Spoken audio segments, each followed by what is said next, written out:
Oui, la COP 15 qui se passe en Côte d'Ivoire est une COP très importante sur la question de la restauration des terres dégradées.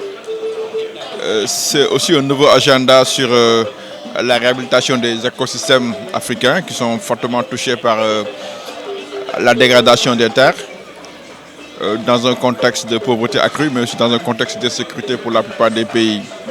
Donc c'est l'occasion pour nous de renforcer le soutien que nous apportons aux pays africains dans le cadre de notre plan d'action sur le changement climatique qui vise à mobiliser, à mobiliser environ 25 milliards de dollars pour les 5 années à venir sur toutes les questions liées à l'adaptation au changement climatique et aussi à l'agenda sur la restauration des terres en Afrique. La COP, c'est aussi un moment de bilan, c'est aussi le moment de voir quels sont les progrès qui ont été accomplis.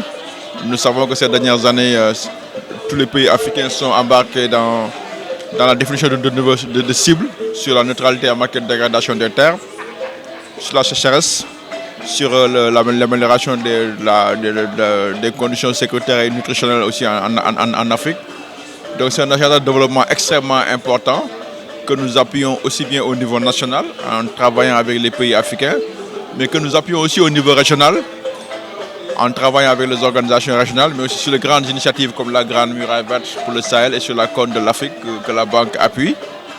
Donc cette COP qui se passe en Afrique est une COP extrêmement importante et c'est ça qui explique notre engagement aux côtés du pays hôte, la Côte d'Ivoire, que nous appuyons aussi bien sur l'organisation logistique et pratique de la COP, mais aussi sur les programmes qui sont en cours de préparation et qui seront lancés ici, notamment le Abidjan Legacy Programme, qui va être un programme extrêmement important pour la Côte d'Ivoire, sur les chaînes de valeur agricole, la lutte contre la désertification, l'amélioration des moyens d'existence durable des populations au niveau local.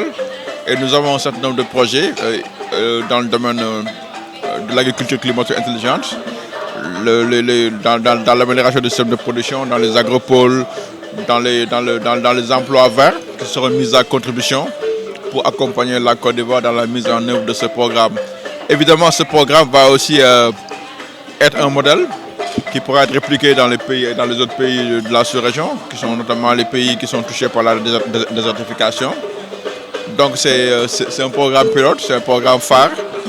C'est aussi un programme qui est appliqué aussi à servir de modèle. Donc voilà pourquoi la banque, aux côtés d'autres partenaires au développement, appuie ce programme. Absolument, absolument. Je crois que la question de l'inclusivité est extrêmement importante. Et, nous avons beaucoup de programmes qui aussi travaillent avec cette cible, les jeunes et les femmes, sur les emplois verts, sur le renforcement des capacités,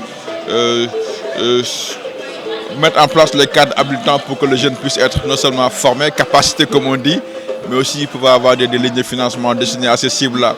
Et la banque a un programme qui s'appelle Enable Youth pour habiliter les jeunes à pouvoir jouer ce rôle-là. Et dans le cadre du Legacy Programme, et aussi des programmes que nous faisons, nous travaillons avec les chambres de commerce, nous travaillons avec les organisations de jeunes, que nous appuyons par des moyens multiformes. Et c'est un élément extrêmement important dans cet agenda-là.